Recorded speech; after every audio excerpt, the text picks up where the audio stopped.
It's a big job, but if we don't do something soon, what other plan do we have?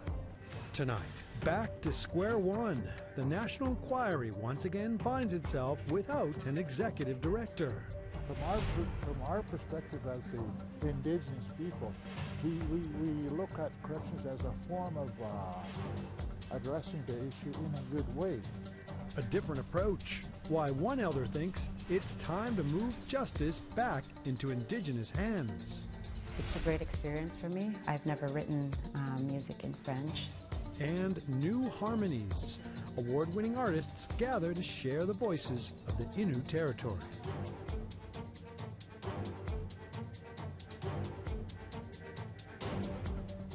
I'm Rick Harp. The fallout continued today after another departure from the missing and murdered Indigenous Women's Inquiry. On Thursday, Executive Director Debbie Reed suddenly resigned. And as Todd Lamran reports, that announcement took some by surprise. And we're not quite in 2 weeks into the new year, and to hear about this resignation, the ED's only been there for less than 3 months. We're getting a little frustrated with the process, and I think families are feeling as to whether or not they can continue to have faith in the process and the commissioners. Debbie Reed left the inquiry for personal reasons, according to a statement. She courted controversy during her time with one former employee, blaming her for creating a toxic work environment. But NWAC President Francine Joe didn't want to speculate as to why she departed. What we would like to see is a strong leader come in, preferably an Indigenous woman, because we have many experienced women across this country who could probably do the job. Joe hopes a new executive director can take a strong leadership role and communicate effectively with her organization and the families. We need someone to take ownership for this national inquiry, to become responsible to the families and to the commissioners. It's a big job, but if we don't do something soon, what other plan do we have? It's been a month since Chief Commissioner Marion Buller addressed the Assembly of First Nations, and where she was asked to step down. Joe would still like to work with this commission, despite calls for a reset. It wasn't easy to fill the positions of commissioners, and I'm not sure how many people are willing to step up at this point in time to step into a disorganized chaos, really. The inquiry gets back to work in just over a week, when it will hold hearings in Yellowknife.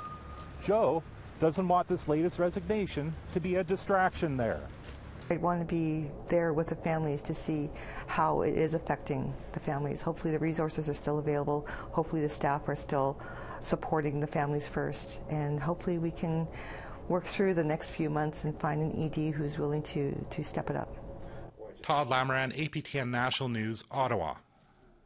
To Saskatchewan now, where a man has pled guilty to 2 of 3 charges related to the 2017 kidnapping and sexual assault of an 8-year-old girl.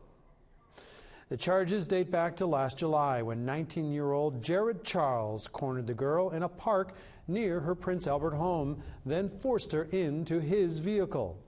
Hours after a province-wide Amber Alert went out, the girl was found on the city's outskirts. It's not the first incident involving Charles. He was told to register as a sex offender following a 2016 conviction involving a 9-year-old girl.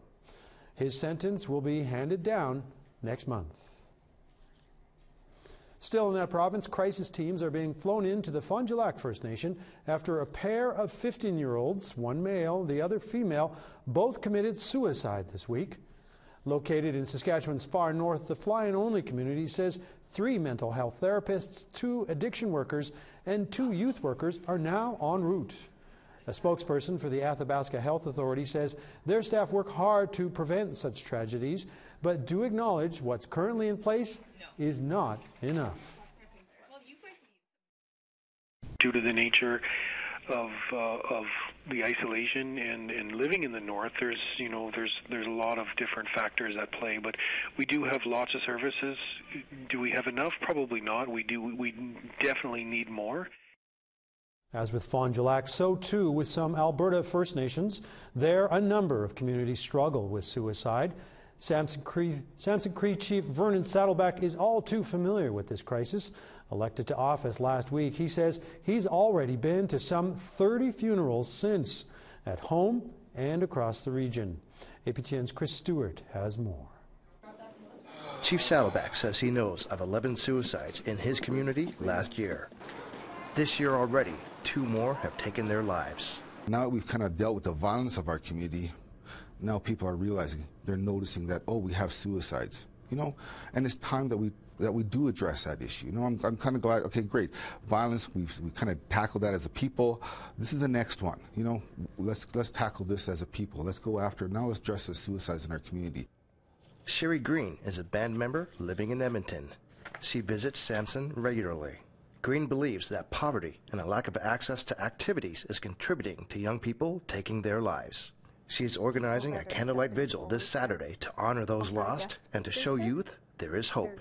When we do this vigil walk, it's offered in the times when the youth come out and they're wandering in the night and there's nothing left for them to do, especially on the weekends. We're offering to let them see that we're trying to create this hope. And the theme of this is to create hope in a time of darkness. Not all of the deaths are happening on reserve. Of the 11 Saddleback speaks of, 7 were off reserve. He wants to have better communication with local politicians and hospitals to ensure off-reserve members get the treatment they need. How can we get better service for our people? You know, we need to get people assessed when they're in crisis and try and get them through those moments and keep them alive, right? Because right now, off-reserve, I don't have a authority out there, you know, but that's where I'm losing all my people from Sampson Cree Nation, and I need to do a better job of getting out there and figuring out how can I get our resources to assist our people out there. For Sherry Green, she wants young people to have hope of a better future and support from the community. Saturday's vigil is meant to show that support. It's a start, she hopes, but not a solution. They need programs and counseling. Our youth do not see that hope. They do not have that hope in our community. Nothing is offered for them to be trying to, empower our youth. I'm asking everybody out there, and it's not just for Sampson Cree Nation, you know, pray for yourselves, pray for your community. You know, suicide just doesn't happen just here in Sampson. It happens all across Canada, and we all need to at some point, you know, go to our churches, go to your sweats, raise your pipe, smudge, pray, whatever your method is, whatever your faith is, and we all need to pray. We need to pray to give us all strength to get through this, and we'll all get through this together. Chris Stewart, APTN National News, Sampson Cree Nation, Alberta. If you have comments about this or any other story you see on the broadcast, here's how to get in touch. Send an email to news@aptn.ca, like our APTN National News Facebook page. Follow us on Twitter @APTN News, or head to our website, aptnnews.ca. Some troubling news coming out of a maximum security prison in Edmonton. Earlier this week, 2 of its correctional officers and 2 managers were fired amid allegations of harassment, intimidation, and bullying, possibly criminal offenses as well. To Keith Chief Moon, these allegations are especially troubling. For over 30 years, the elder has worked in correctional facilities across Alberta, and as APTN's Tamara Pimentel reports, he'd like to see the system change. The Kainai Community Correction Society was run by Indigenous people for 25 years. It was supposed to be more culturally safe, but the jail shut down in 2014. Elder Keith Chief Moon is a member of the Kainai Nation in southern Alberta. He's a healer who works with prisoners across the province. He's not surprised at the allegations of bullying. It's not known if the complaints came from Indigenous people, as those who made the complaint have not been identified. However, 51% of the prisoners in the Edmonton institution are Aboriginal, and he says he's seen problems before in his 25 years of practice. Well, I've always knew that there were some problems there with the whole process of corrections. In fact, from our perspective as the Indigenous people, we look at corrections as a form of addressing the issue in a good way. You know, we all make mistakes, but when I saw, and from what I'm seeing with, like, I have worked with corrections here in Alberta, and I've also worked with corrections in the United States. But it's all a process of power and control. He'd like to see a First Nations-controlled correctional center up and running again. Where we helped the inmates address a lot of issues. And all these times we work in a very creative, inclusive way to address some of the problems that took place. As for the complaints, the latest come from Commissioner of CSC Don Head. In a statement released this week, he said, "The result of the disciplinary process shows that we are committed to holding employees accountable for their actions. We do not tolerate employee misconduct, and all allegations are thoroughly investigated, regardless of the source." Corrections Canada is also bringing a new deputy commissioner and warden to improve the environment of the prison. In light of the situation, Chief Moon says he hopes places like the Kainai Correctional Society are considered not only in Alberta, but across the country. Tamara Pimentel, APTN National News, Standoff. Time for a break. When we return, offer on the table. Will a judge approve a proposed settlement to First Nation victims of flooding in Manitoba? Stay tuned.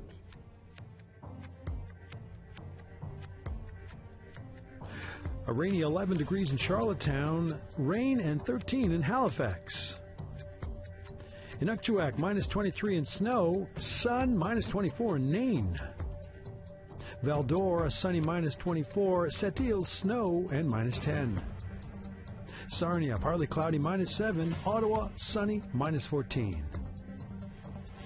Sioux Lookout, sun, minus 21, the same for Kapuskasing, Thompson and Churchill, both sunny and minus 23. Brandon, minus 21 in sun, Barons River, minus 19 in sun. Swift Current, cloudy, minus 10, minus 17 in sun in Yorkton. Stony Rapids, minus 30 in sun, Meadow Lake, mostly cloudy, minus 15.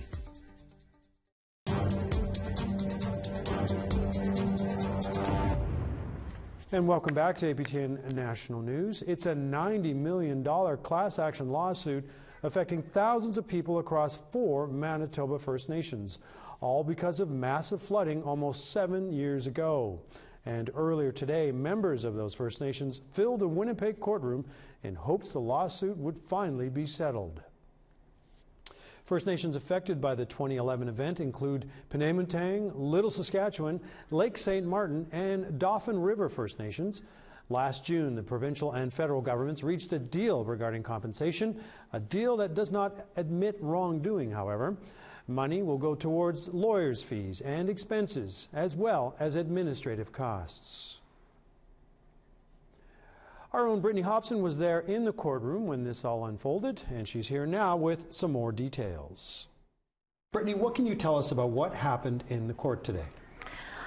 So there are about dozens of First Nation members that came together today along with the lawyers.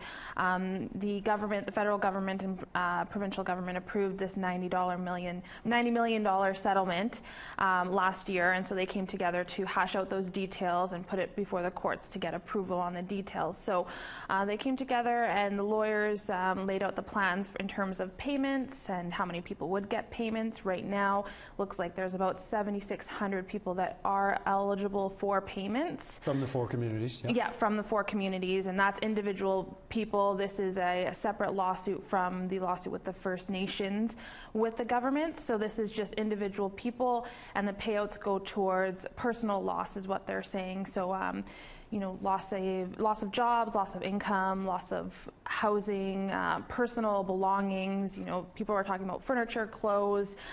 So some of these First Nation members did come forward and it talked a little bit about, you know, kind of their loss and what they've gone through over the past 6 years. And so the idea is that the proposal for the details in terms of the payout will get approved. So how much compensation could each person potentially receive?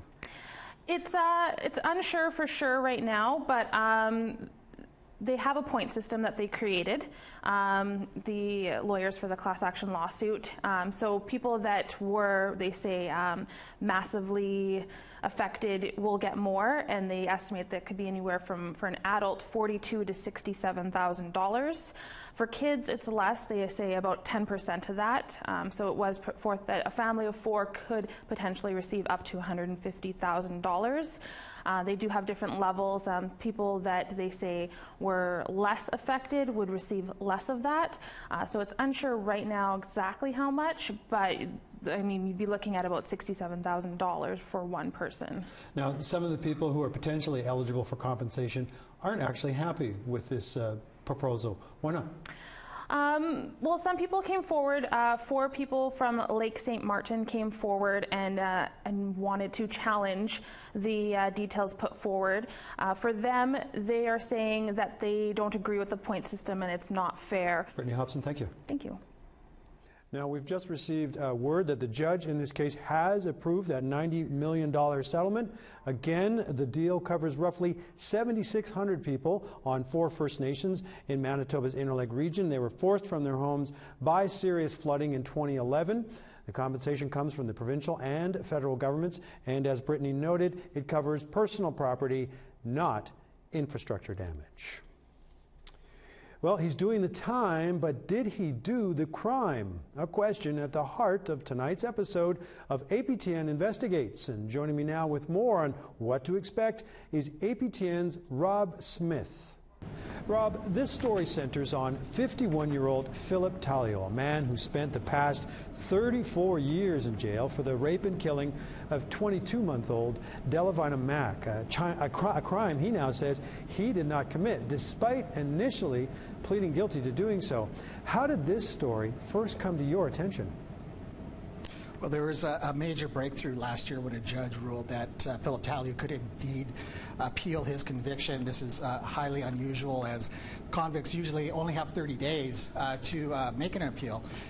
So his window closed well over 30 years ago. The case was sealed from the public, but through an application from the Vancouver Sun as well as APTN, we had some of that evidence collected. Some of the evidence that was collected was made public, and that's how the ball got rolling in this story. Now, this would be something very difficult for anyone to do, much less someone behind bars. Who's been helping him out with all of this? Lawyers at the UBC Allard Law School Innocence Project took up his case back in 2009. Here's how the project works. They pick a case that they believe the person who they're helping is actually innocent from the charges. A student at the time, back in 2009, is now Talio's lead lawyer, and she says there are likely other suspects and that DNA evidence could exonerate Talio, as well as she questions the original RCMP investigation and that there are more witnesses that were not talked to 34 years ago. Now, I have to ask, how is Delavina's family handling all of this? Well, we would have loved to ask. We did reach out, but they didn't want to talk to us. Their side of the story is still under publication ban, so we didn't get the chance to hear from the family. All right, Rob, thanks for this. We look forward to your investigation. Thank you, Rick. Time for a break. When we return, an artistic collaboration between Indigenous and non-Indigenous artists in Quebec. Please stay with us. Fort Chipewyan, -27 in sun, partly cloudy, -3 in Grand Prairie. Calgary, partly cloudy, 5. Edmonton, partly cloudy, -3. Tofino, 9 and cloudy. Quesnel, -9, mostly cloudy. Sandspit, 9 and rain. Fort Nelson, -24 with some clouds. Old Crow, -36 and sun. Rock River, -17 and sun. Ray Lakes, -32 and sun. Fort Leard, -24, some cloud. Inuvik, -24 and sun. Deline, -32 rather, and sun. Cambridge Bay, -25 and sun. Arviat, -24 and sun. Cape Dorset, clouds, -26. Clyde River, partly cloudy, -25.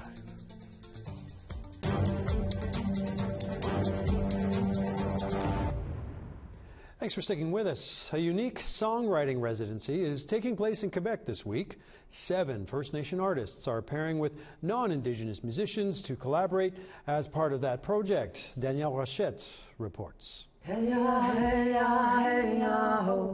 Katia Rock, an Innu singer from Ayutthaya, made her dream come true. She gathered authors, composers, and performers from different nations for 5 days of musical collaboration. Mon rêve, c'était de vraiment rassembler plusieurs artistes québécois et de les faire chanter dans la langue de l'autre, parce que je veux faire entendre les langues autochtones au Québec. Comment amener l'art au même niveau que ceux des Québécois puis des Canadiens. Beatrice Deer, a Canadian Aboriginal Music Award winner from Kaktak, Nunavik, was paired with 2 Québécois artists. It's a great experience for me. I've never written music in French, so I'm exploring that and I'm having fun with it. She says she feels lucky to be part of this project. It's inspiring to be exposed to a lot of artists who have been in the scene for a long time, and we're all getting inspired by each other's stories, and it's really nice. Songwriter and storyteller Alexandre Belliard was pleased to work with Beatrice, and he hopes to showcase their song together someday. Donc je suis honoré qu'elle ait accepté de travailler avec moi, puis j'espère bien qu'un jour on sera sur scène ensemble pour offrir ce qu'on a fait ensemble. The Mamuitun project also featured a presentation on Aboriginal history. Singer-songwriter Mamselle Rose was impressed by what she experienced here. Je crois que ça va créer des liens à vie. Est-ce qu'on a vécu ici, dans un endroit dans lequel on a difficilement accès au réseau cellulaire, on a la chance de pouvoir vraiment partager d'une manière profonde, d'une manière authentique. Katia Rock has high expectations about this project. Je rêve que les festivals prennent ce show-là. Je suis du genre pour parler avec certains. Et un album, éventuellement un album, parce qu'il faut que ça voyage. Pas juste au Canada, je veux que ça s'en aille un peu partout, parce que c'est la langue de la terre.